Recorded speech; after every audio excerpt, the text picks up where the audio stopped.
Bhagavate Vasudevaya. Om Namo Bhagavate Vasudevaya. Srimad Bhagavatam, Canto 3, Chapter 29, Text 36. Etad Bhagavato Rupam Brahmanah Paramatmanah Parang Pradhanam Purusham Daivam Karma Vicheshtitam. Translation: This Purusha whom the individual soul must approach is the eternal form of the Supreme Personality of Godhead, who is known as Brahman and Paramatma. He is the transcendental chief personality, and his activities are all spiritual.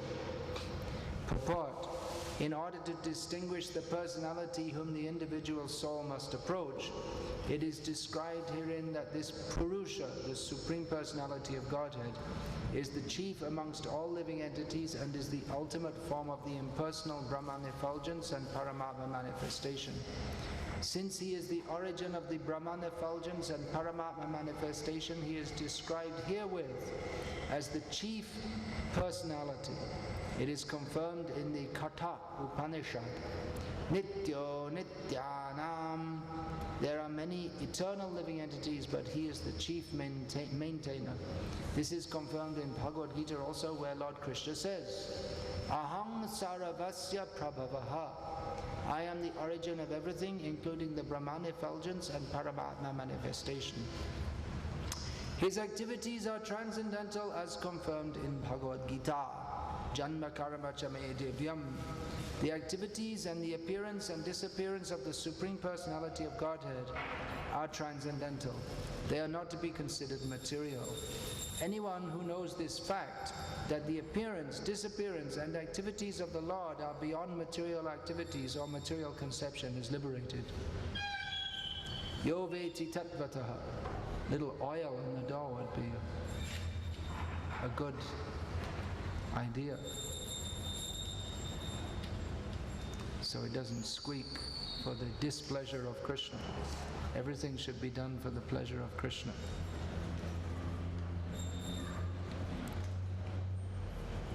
Yo veti tatvataha tyaktva dehang punarjanma.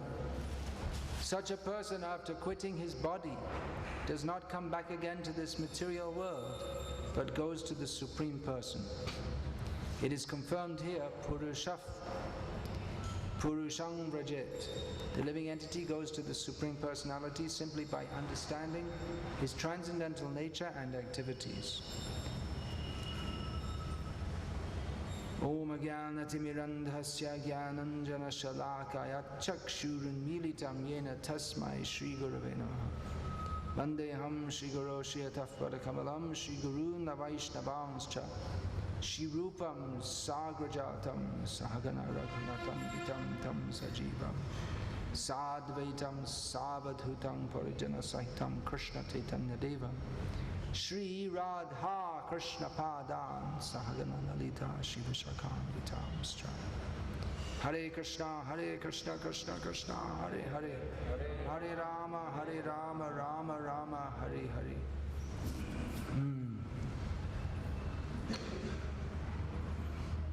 The person to be approached, the object of the Bhakti Yoga that is described in the previous verse, he is the origin of everything, the Supreme Person. Supreme Person must be the origin of everything. If he's produced from something else, then he's not independent. Supreme means independent. The overview of what it means to be supreme, what is the Bhagavata, what is the godness of Bhagavan, is given in the first verse of Srimad Bhagavatam, where one important quality of his is given, Swarat.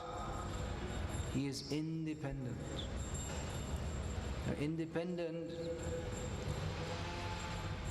is an essential quality of being supreme. Because if one is not independent, then he's dependent. Then he's not supreme. So he is independent means he's not produced from anyone. His existence does not depend upon anyone else's existence. He is the source of everything, as Lord Krishna states in Bhagavad Gita, that person who is supreme is Krishna. So he is the Supreme Personality of Godhead. He is the source of Brahman and Paramatma, who at the same time are not different from him. Aham sarvasya prabhavaha. Everything comes from me. Here Prabhupada in the purport says that everything means also Brahman and Paramatma. They're eternally coexistent with him. They're non-different from him. Vadanti tattvavidas tattvam yajganam advayam brahmeti paramatmeti bhagavaniti shabhyate. The Advaya Jnana, the indivisible, supreme fact, is the Supreme Personality of Godhead, who is nevertheless spoken of and conceived of in three phases by three classes of transcendentalists. Those three phases are Brahman, Paramatma and Bhagavan. Bhagavan is the source of the Paramatma, and the Brahman, which is all-pervading. Because it's all-pervading, people tend to think that Brahman is the source of everything. Because if it's all-pervading, then everything is within it. And Krishna is also within that Brahman. It seems that therefore Krishna is limited. Form, it appears that form is limited. Because just like now, this form through which I'm speaking is now sitting here in a particular spot in Hyderabad. Actually, it's, as Prabhupada said about this temple, this is Golok Vrindavan. But from the mundane spatial perspective, we're sitting here in a particular spot in Abids in Hyderabad. We're not in Secundarabad. We're not in Bombay. We're not in China. We are, our particular position is at a given point. So if this body is here only, then it's not in China, it's not on the moon, it's not on Mars, it's not even in the next room. Therefore, it would seem that Brahman is superior, because Brahman is all-pervading, and the form is limited to particular, at one time is limited to occupying one part of space. And even then, Brahman pervades that body. So Brahman must seem to be superior. But Krishna's form is not limited by time or space. Krishna is not limited by Brahman. He is the source of that Brahman. As Lord Krishna states in Bhagavad Gita, Brahmano hi pratishtaham, that Brahman, effulgence, is based on Krishna, not vice versa. So I say, well, Krishna,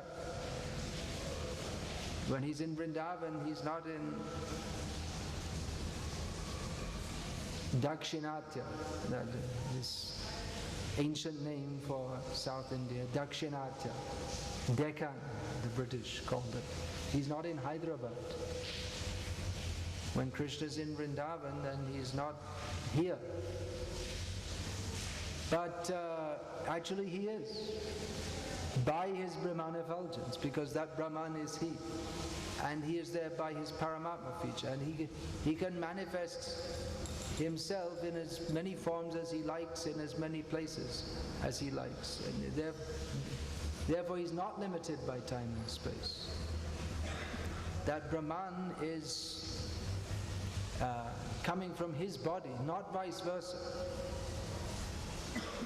Yasya prabha prabhavato jagadanda koti. All the millions of planets are situated in Brahman, but that Brahman, that is Yasya prabha, that light is his light, that is coming from him, it is of him.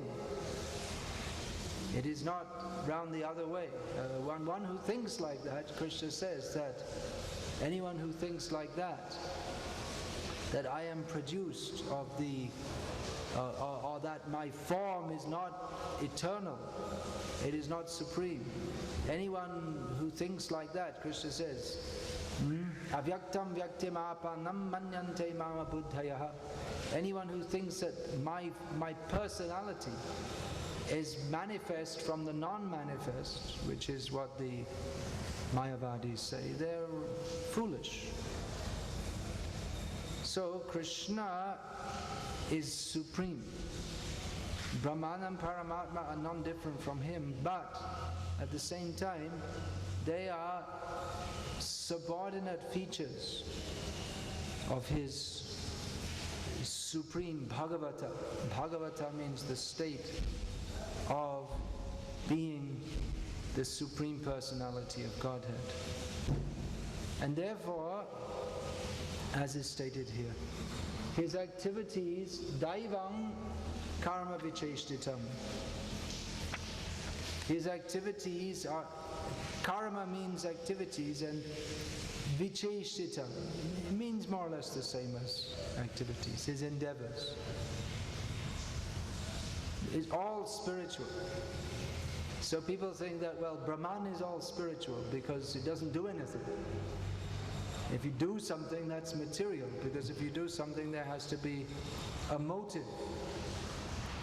And if there's a motive, that means something personal and selfish, and that's not spiritual. This is a mundane evaluation of the spiritual. It doesn't work. If we try to understand that which is spiritual by the power of our material evaluation, it doesn't work. It has no, our material intelligence has no power to understand that which is spiritual. It has no entry there. Achintya kalu ye bhavana tangs tarkena yoji at prakritebhyo parang yachcha tad achintyasya lakshana.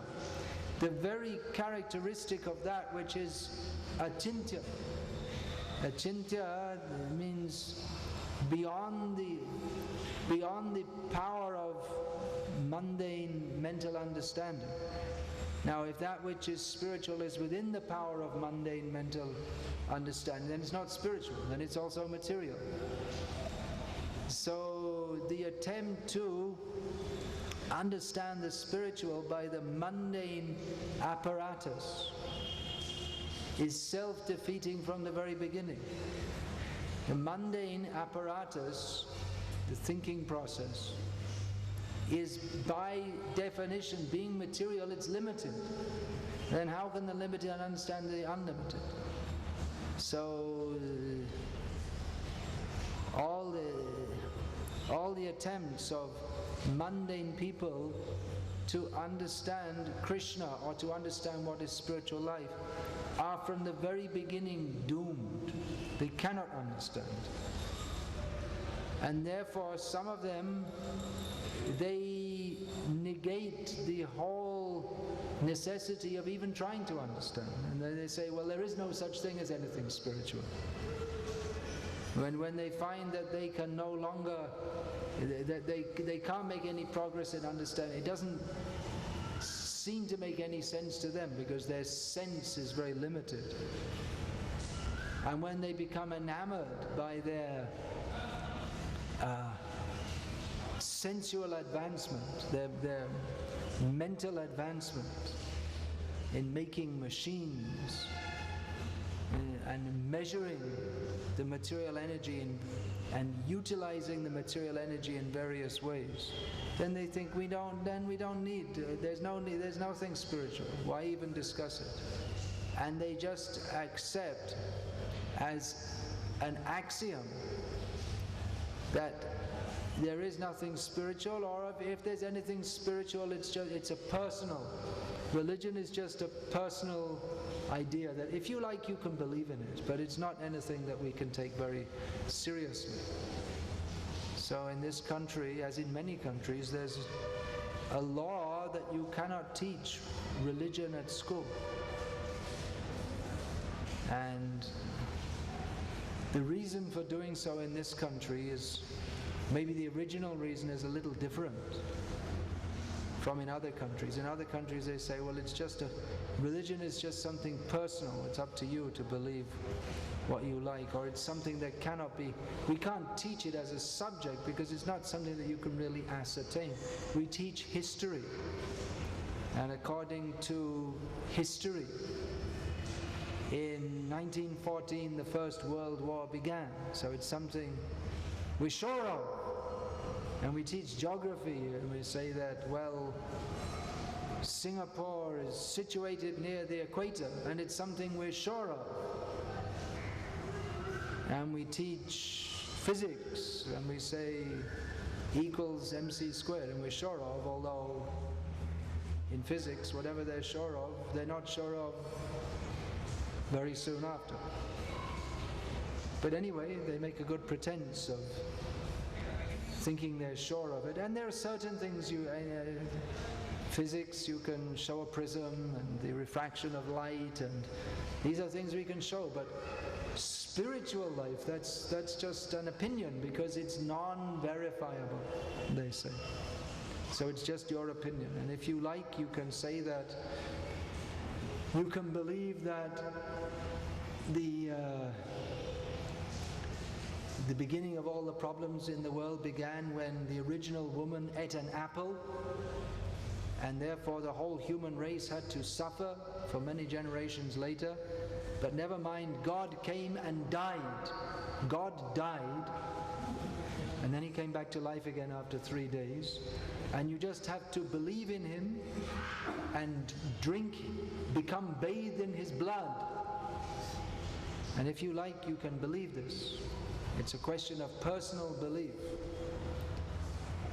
Or there's a similar Semitic religion, as Bhaktivedanta Saraswati Thakur used to say. Semitic actually refers to the Christians, it seems, but he used to use it for the Christians, Judaism, Islam and Christianity.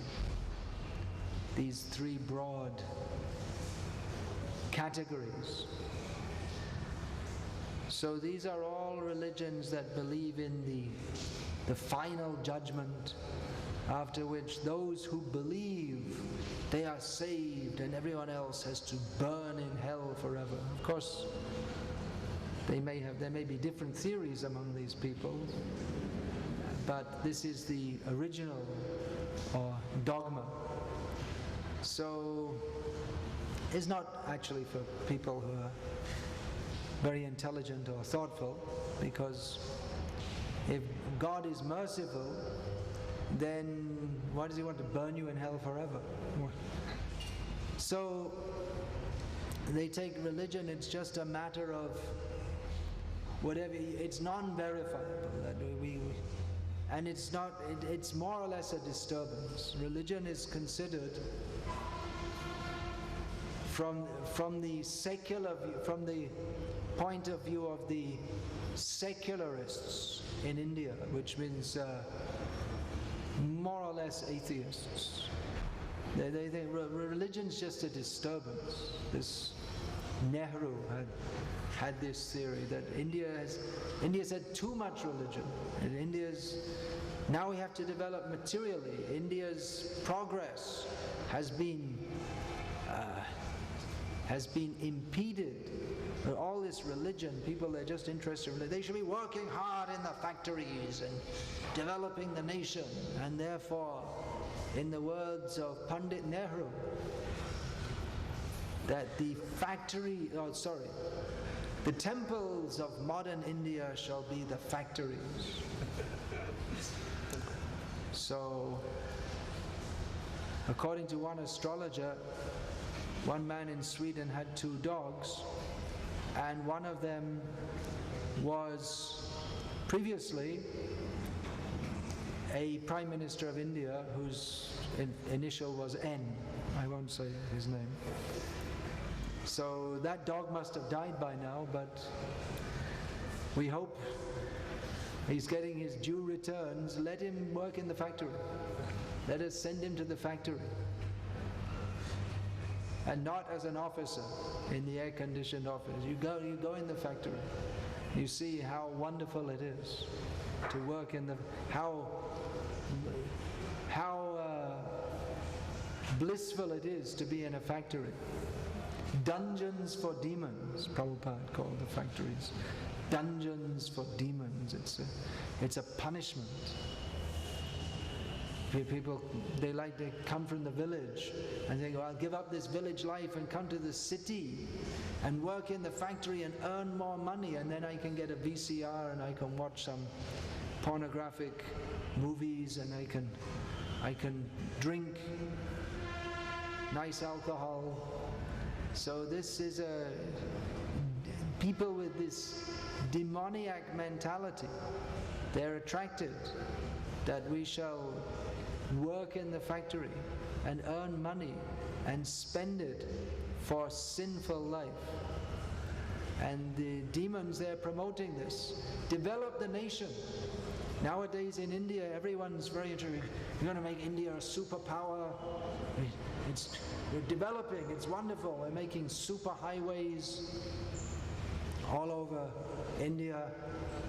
And there's so many cars, we're producing fantastic cars, and India has nuclear power, and we're sending up rockets from Andhra Pradesh, from Sriharikota.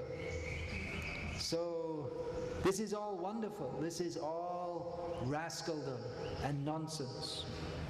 It defeats the purpose of human life, which is to search out that supreme person who is far more powerful than all the nuclear bombs in the world put together, who just by his desire could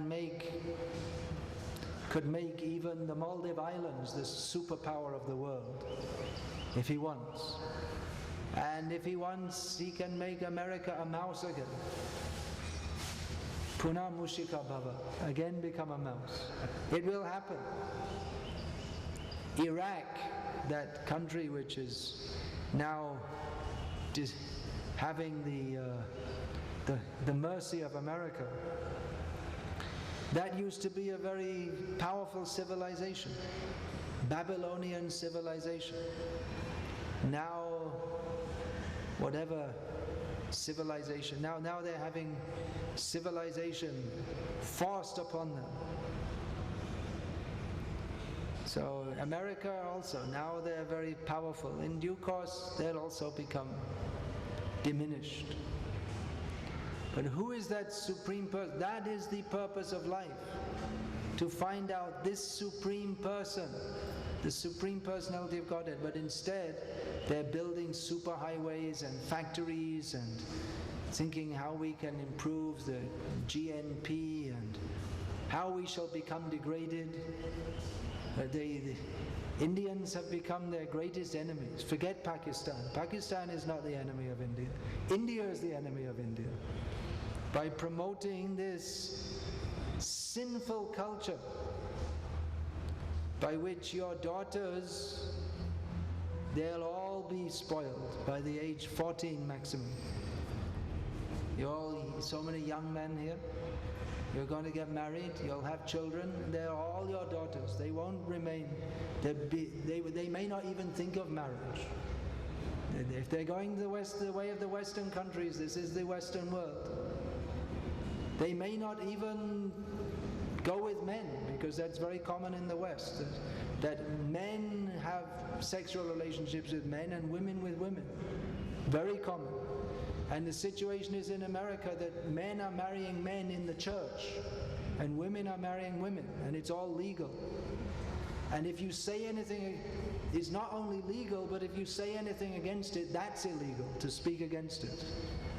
So this is the degraded civilization that India is now very anxiously adopting, destroying the real civilization that is the only hope for degraded humanity, which is the civilization of searching out the Supreme Personality of Godhead.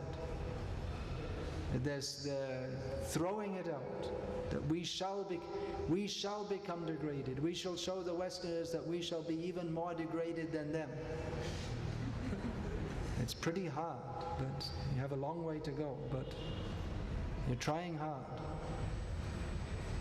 So this is the foolishness. There's no doubt. Indians, though they're very proud, now we're making so much progress, but they're undoubtedly the most foolish people in the world for all their PhDs and software engineers in the West. Because foolishness means when you have something very valuable and you don't recognize it. We hear that when the Spanish came to South America, there were the Incas and Aztecs. So they had huge temples. They used to make human sacrifice. And they had so much gold, and they didn't think gold, that's nothing very important. So the Spanish were very interested. Oh, so much gold. And so the Aztecs just gave it to them. You want it? Okay, take it. How much do you want? Oh, take as much as you like. And in return, the Spanish just killed them all. So there's none left anymore. This is love of gold. So India is now becoming advanced in civilization. Though I don't see, even materially, how is it advanced? Hyderabad is growing and growing and growing, and no water. So you have TV sets, but you don't have water. So, is that very wonderful? You have to bring in trucks of water every day, lorries full of water. Previously, the women and the men also in India used to wear so much gold. Now they're all wearing plastic. So, this is advancement. Previously, even I saw, one generation ago, people, they used to use buckets made of nice brass. Remember that? Now, then they turned to aluminum, and now it's all plastic. And this is advancement. They had such culture, they were very careful. They wouldn't eat here and there. Now they're just eating anything from anywhere, they don't care. Now they're proud that we are meat eaters. Of course, in Andhra Pradesh, they've been meat eaters for quite some time. But previously, it wasn't like that. Previously, at least some communities in Andhra Pradesh, which ones? The Brahmins, and then the Chettiars, they're in Tamil Nadu, all the Vaishyas, they were all vegetarian. Now you won't find, they're all advanced now. All rascals. And the previous chief minister was very anxiously promoting this, what's it called, pissology, making fish farms and promoting chicken slaughter, this poultry farms, and then you'll find all over Andhra Pradesh.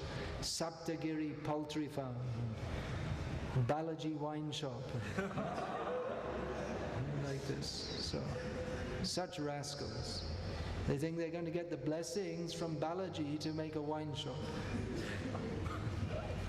So therefore I say Indians are the biggest fools and the biggest rascals, because you're meant to be you're supposed to give guidance to the world. But instead you're taking guidance from the fools and the biggest fools and the biggest rascals. I mean, India also had the biggest demons in the past. Ravana, Hiranyakashipu. Well, he wasn't in India. Ravana was kind of in India, just at the edge there. So, but now even if you're going to be a demon, then why don't you follow some real demon like Ravana? Here, you're following all these Western, they're like little midget demons. At least in Indian history, you have some real mega demons. If you're a mega demon, you stand some hope of being killed by the hand of Sri Hari. But if you follow these mini demons of the Western world, then you just go to hell, that's all. So, this Purusha, he's all spiritual, is described here. Krishna is all spiritual. But nowadays people have no idea what is spiritual life. And we can see that, how foolish people are. That even in India, people, they show some interest in spiritual life. Many are turning to this Eanity. There's one religion called something Eanity, in which they believe God died for our sins, and we have to wash ourselves in His blood. What?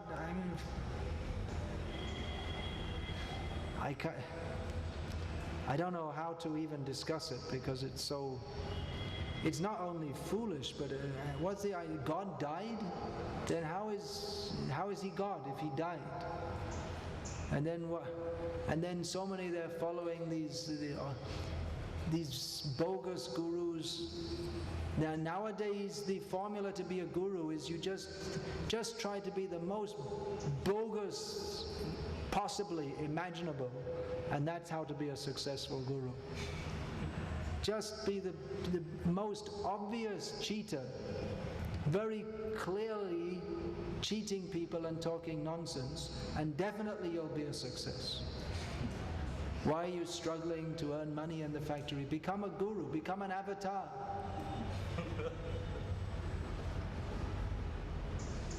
So, spiritual life, people are, even we see people are coming, they come to Krishna consciousness, but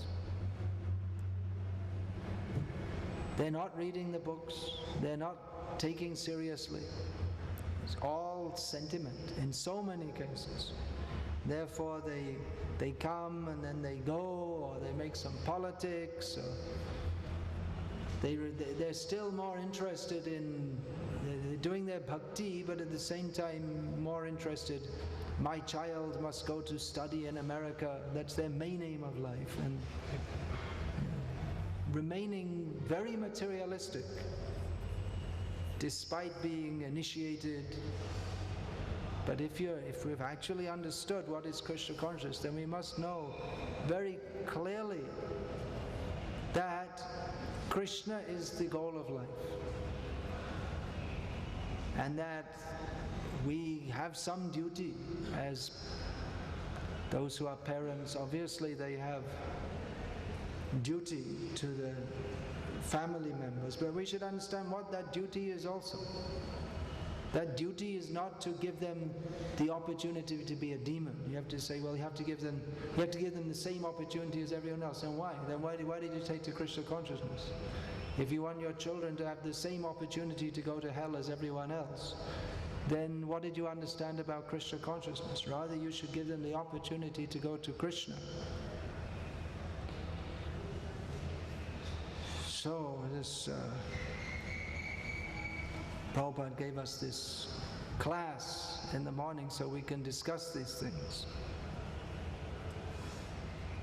Prabhupada used to discuss these things regularly, daily, all the time. Just the other day I was reading that Prabhupada was saying, just see the ass, Prabhupada said 2-3 times. They're working so hard in the factory just to get a little money so they can eat 2 or 3 chapatis. Just see the ass. Again and again he said.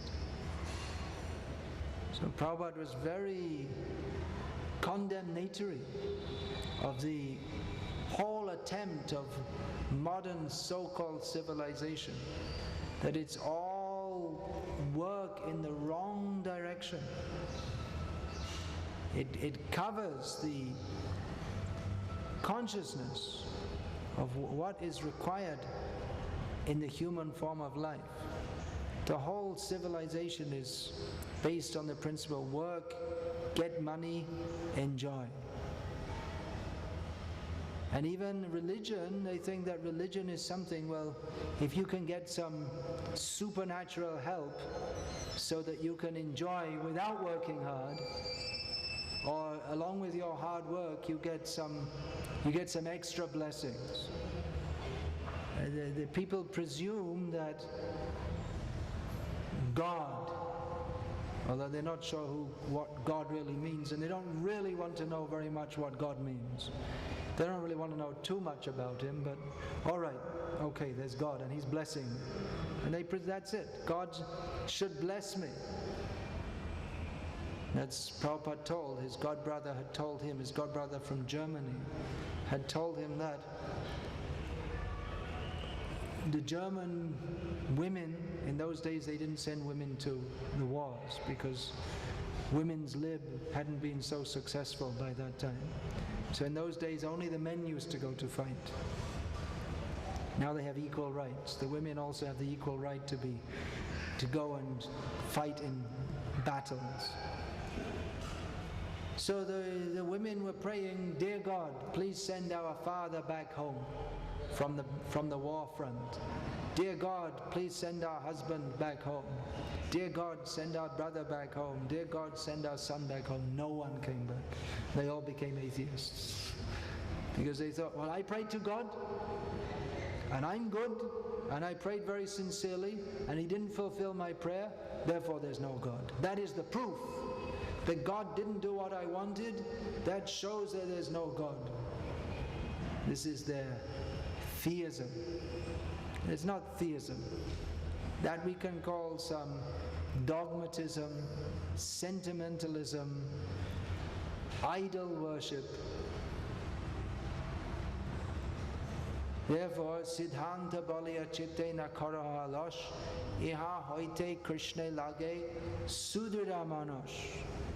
One should understand what is Siddhanta. One should not be lazy in this regard. In this way, one's mind can become firmly attached to Krishna. But one can never understand Siddhanta unless one has actually taken up the mood of bhakti. By understanding Siddhanta, we will understand what is bhakti. But then by taking up the mood of bhakti, which is a haitukiya pratihata, na dhanam na janam na sundarim, these anyabhilashita shunyam, this is the mood of atma samarpana, sharanagati. This is to be inculcated. So without adopting this attitude, we cannot understand. Even we go and study and we get our Bhakti Shastri degree, first class, pass, it will all be theoretical. Unless we take up seriously in our heart, Guru Mukha Padma Vakya Chitete Korea Aikya Arna Kariha Manayasha. Of course, if the Guru is also not on the platform of Sharanagati, then it's hopeless from the beginning. Then there's no hope. Then where are we going to go? We're taking shelter of a stone boat. That example is given there in the Srimad Bhagavatam. Anyone like to go in a stone boat? What will happen to the stone boat? The stone boat must sink. But if our consciousness is that I must surrender to Krishna, then we can understand everything clearly. Then we can see everything clearly. Then all the yasya deve parabhakte yata deve tata garo tasyaite katita hyarta prakashante mahatman. Then everything, we will understand all these things very clearly. Then we won't be interested in what's going on in this world. Prabhupada was saying, don't read this Time magazine. India Today is an Indianized copy of Time magazine. So he said, if you read this, it makes the material world looks like it's real. We should read Srimad Bhagavatam to understand what is Vastava Vastu. Vedyam Vastavam Atra Vastu. The subject matter described in Srimad Bhagavatam. This is actual reality. Everything else is simply ephemeral. Ephemeral means kshanik. It's just here for a second, then it's gone. There's no actual substance. Therefore, it's not vastu. It's not vastava vastu. It's only appears to be real. Tejo vari mridang yata vinimayo yatrati sargo mrisha. This whole material creation, which lasts for some time and is destroyed, it's like the appearance of water on land. A mirage. It appears to be real, although it's not. It's only conceived of. It looks as if it's real, and it's conceived of in our minds as being real, but it has no factual existence. So this Srimad Bhagavatam is to be discussed. But the modern civilization is set up in such a way that everyone is so busy. Busy. So busy. Everyone's very busy forgetting Krishna. Working hard, making money, making plans, earning more money, doing this and becoming more and more absorbed. Ahankare matta hoya nitai pada pasariya asatyare satta kariman, becoming more and more absorbed in the illusion of thinking that which is unreal is real, forgetting Krishna. So at least we should read Srimad Bhagavatam and understand about Krishna. His activities are all spiritual, everything Krishna does. Daivam karma cheshtitam. Is that it? Yeah. Vicheshtitam. All spiritual. There's nothing mundane about Krishna. Is there any question about this?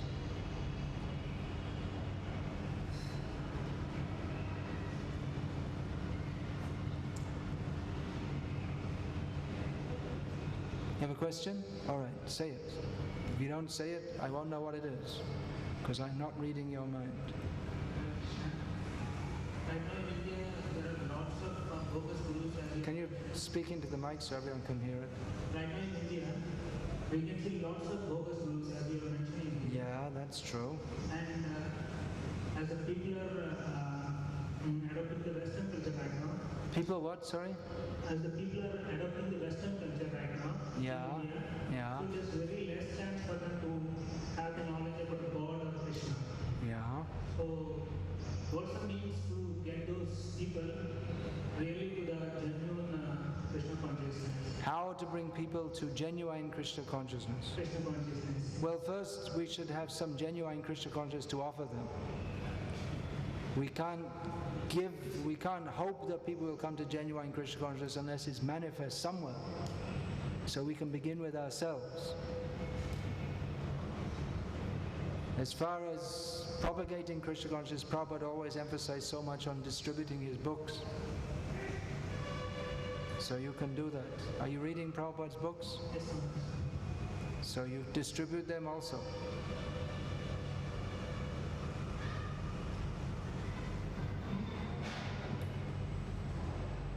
Hare Krishna. Hare Krishna. Actually, there's always a general conflict in everyone's mind. Like, to sustain in this world, we need to do some work. And at the same time, whatever you are explaining now about spirituality, we need not work in the factories or do this task kind of work, as you are mentioning. Actually, I feel that these two are always conflicting. In Bhagavad Gita, Lord Krishna says, Sharira yatra pichate na prasiddhyada karmanaha. Without working, you cannot even maintain your body. But then again, he says in Bhagavad Gita that, what's that shlok? Very well-known verse. Now, just forgot it. Yom Tesham Nityabi Yuktanam. What is that? How does it begin? No. Chin. Ananyas chintayanto mang ye janah paryupasate tesham nityabhiyuktanam yoga kshemam vahamyaham. One who's always engaged in worshipping me. For him, I provide everything, Krishna says. But if you're not on that platform, Ananya, of always thinking of Krishna without thinking of anything else, then you have to do some work. So which platform are you on? But this idea, we have to work and work and work, and the modern life is set up like that. You have to work and work and work and work, more and more and more. And your employees, they don't even care. You're getting sick, or you have no time for your family, they don't care at all. Merciless.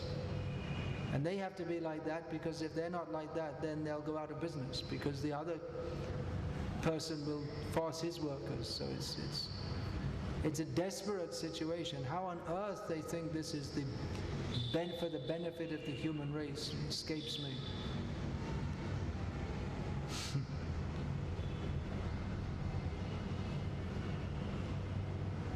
So, best thing, if you're not already entangled, then be a brahmachari. Then work for Krishna. We're also working. We get up early in the morning. We work for Krishna. But that's quite different to working for some demon. And if not, then you have to try and make balance in a life in which your boss is pulling you, your family is pulling you, and everyone's pulling you. And you have to get within the range of Krishna's attraction. Be attracted by Krishna, be pulled by Krishna. Be Sankarshan Balaram. Therefore, Prabhupada wanted so much to set up these rural communities in which we can live very simply. But the thing is that people don't want to live simply. Even our devotees. They want to have all the facilities of modern life, and at the same time have Krishna's blessings and go back to Godhead. But it means you're attached to this modern way of life. But then to get that you get this facility that when you walk in the room, you flick the switch, the light comes on. To get that, you have to work so hard to get running water in the tap instead of having to walk to the river and pull it up. But what happens is you get all these facilities, and then you become unhealthy, because if you walk to the river to pull the water, automatically you get exercise. So now then they have to go to the gym, and then there's more time and more money gone. It's insane. The whole society is completely insane.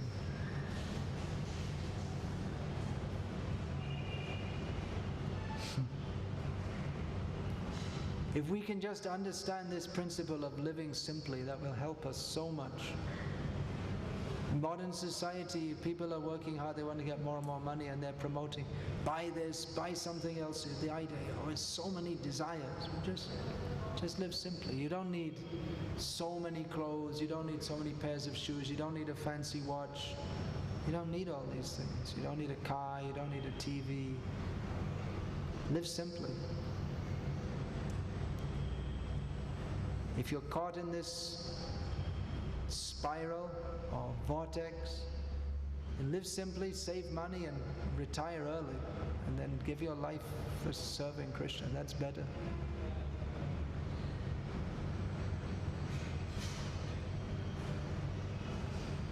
You don't have to send your child to the most expensive school. Most expensive school means they're the most degraded, actually. Isn't it? The schools where they pay more, then the children, they're already having sex by the age of 13 or something like that. And they're encouraging it in the school also.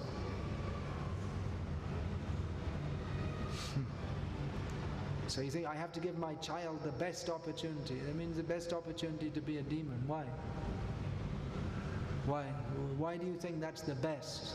That means we're still enamored by this rascal civilization.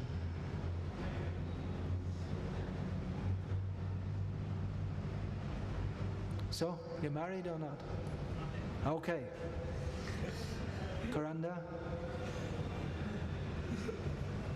He's good at shaving heads.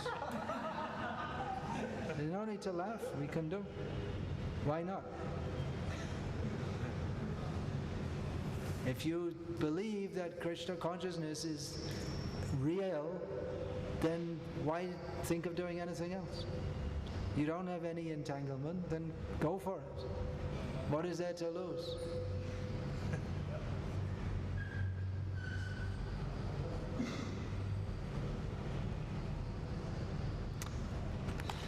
Okay. Hare Krishna. Srimad